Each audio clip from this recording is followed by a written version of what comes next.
The global financial system today presents a paradox that has appeared before in history, yet few recognize it in real time. Debt is rising to record levels while interest rates struggle to normalize without breaking the system. In 2024, global debt surpassed $300 trillion, a figure larger than 3 times the world's economic output. At the same time, central banks signaled caution, revealing how fragile the system has become under its own weight. This contradiction is not new, but it follows a recurring pattern embedded deep within modern monetary systems. Every cycle begins with expansion, fueled by credit, and ends with constraint, triggered by the limits of repayment. The system operates like a pressure chamber where debt accumulates silently until it reaches a breaking point. When pressure exceeds stability, the release comes through inflation, defaults, or currency devaluation. Modern economies rely on borrowing as a primary driver of growth, but borrowing today is spending tomorrow's income. When tomorrow arrives and income cannot cover obligations, the system begins to strain. This strain often appears first in subtle forms, such as rising interest payments or slowing growth. Over time, these signals compound into systemic risk that policymakers struggle to contain. The foundation of this pattern lies in fiat currency systems established after the collapse of the Bretton Woods Agreement in 1971. When the US dollar detached from gold, money creation became limited only by policy decisions rather than physical reserves.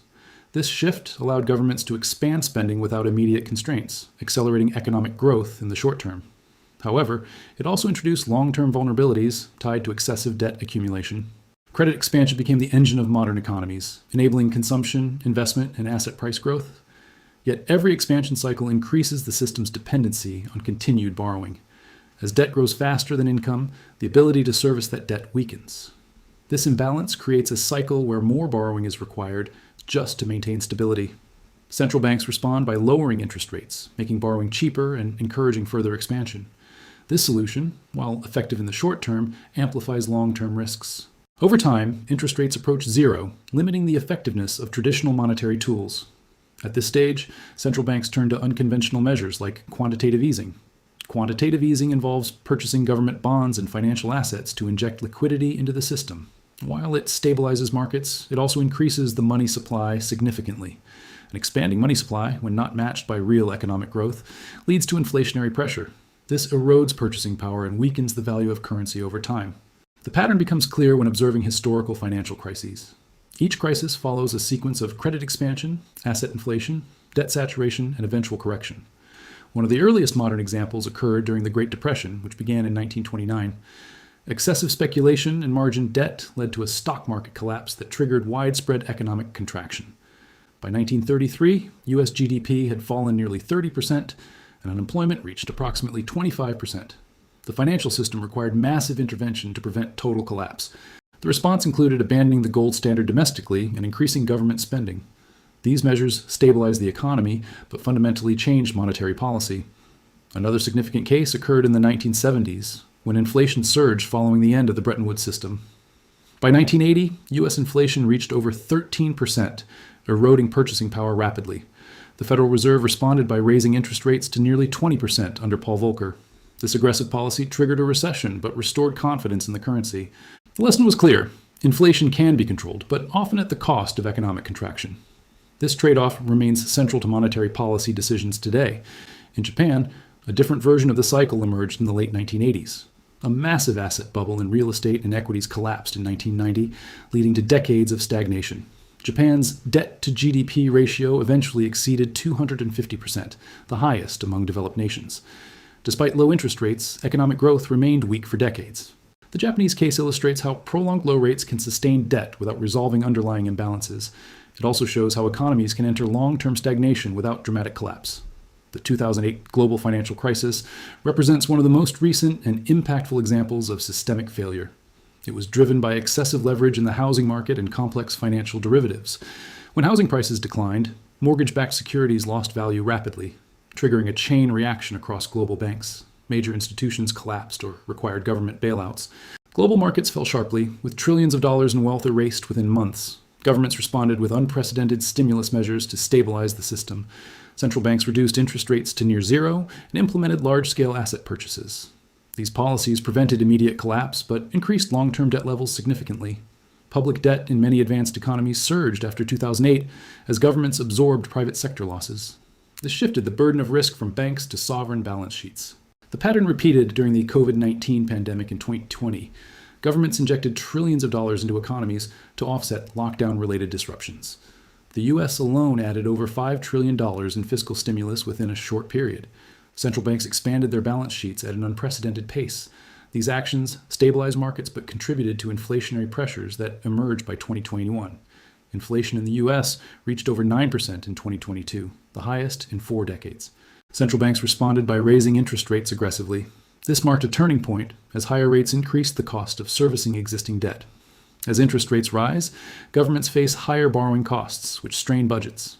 At the same time, consumers and businesses reduce spending due to higher financing costs.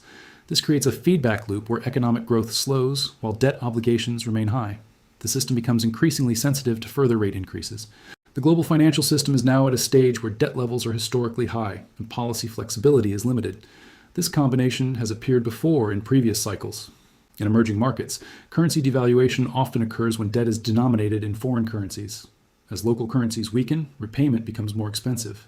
This dynamic has led to multiple crises, including the Asian financial crisis of 1997. Countries like Thailand and Indonesia experienced severe currency collapses. Thailand's currency, the baht, lost more than 50% of its value within months. This triggered widespread economic disruption and required international assistance. These events highlight how interconnected global financial systems have become. A crisis in one region can quickly spread to others through capital flows and trade links. Today, similar vulnerabilities exist in multiple regions, amplified by higher global debt levels. The system's interconnected nature increases the risk of cascading failures. The US dollar remains the world's primary reserve currency, accounting for the majority of global trade and reserves. This position provides significant advantages, but also creates dependencies. As global debt is largely denominated in dollars, changes in US monetary policy affect the entire world. Rising rates strengthen the dollar, putting pressure on other currencies. This dynamic can lead to capital outflows from emerging markets and increased financial instability. It also reinforces the central role of US policy in global economics. However, reserve currency status is not permanent. Historically, dominant currencies have changed over time as economic power shifts. The British pound held this role before the US dollar in the early 20th century. Its decline followed economic strain from World War I and II. Transitions between reserve currencies are often gradual but can be disruptive. They reflect deeper changes in global economic structures.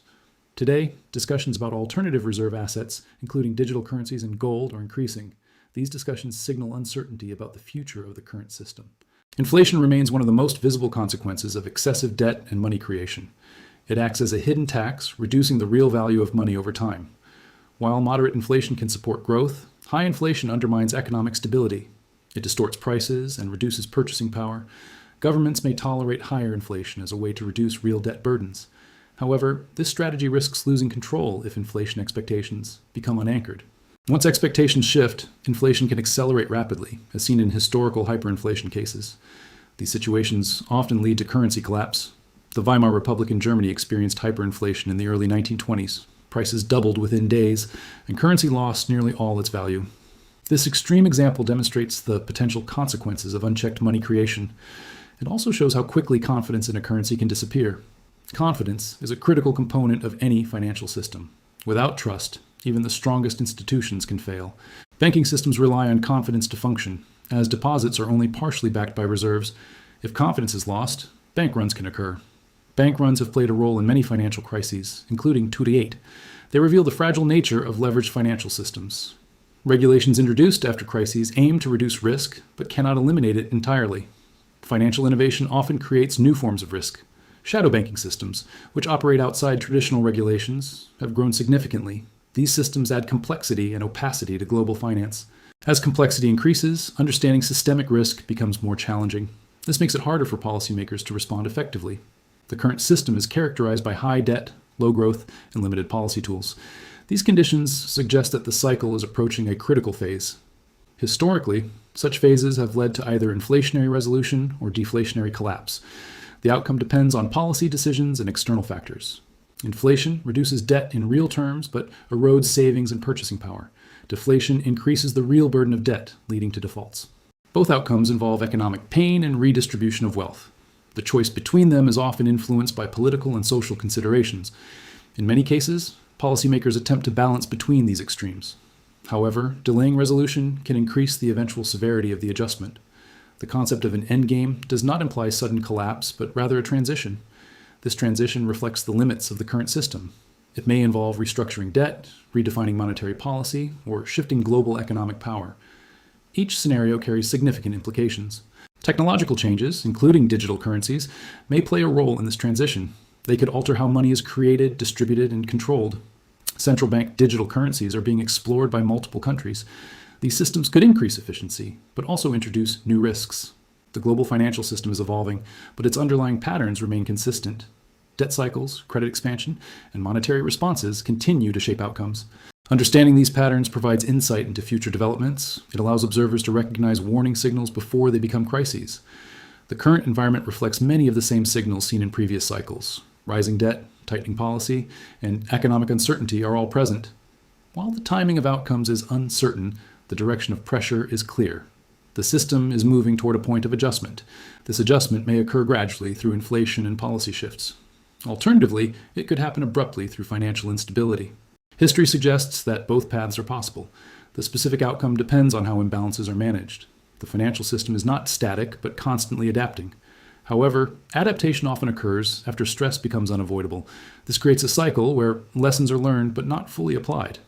Each generation faces similar challenges in different forms. The current generation is navigating a system more complex and interconnected than ever before. This increases both opportunity and risk. Economic stability depends on balancing growth with sustainability. Excessive reliance on debt disrupts this balance. The endgame, therefore, is not a single event, but a phase of transformation. It reflects the limits of expansion within the current framework. Recognizing this phase is crucial for understanding future economic developments. It shifts the perspective from short-term events to long-term patterns. The financial system has reached a point where past solutions may no longer be sufficient. New approaches may be required to maintain stability. These approaches could redefine how economies function. They may involve changes in policy, structure, and global coordination. Ultimately, the system's future depends on how effectively it adapts to its own limitations. The outcome will shape economic conditions for decades. The endgame has begun not because of a single trigger, but because of accumulated pressures. These pressures are the result of long-term structural trends. Understanding them provides clarity in an uncertain environment. It allows for informed decisions rather than reactive responses. The final insight is that financial systems do not collapse without warning. They signal their stress through patterns that repeat across history. Those who recognize these patterns can better navigate the changes ahead. In this sense, the endgame is not just a risk, but also a moment of understanding.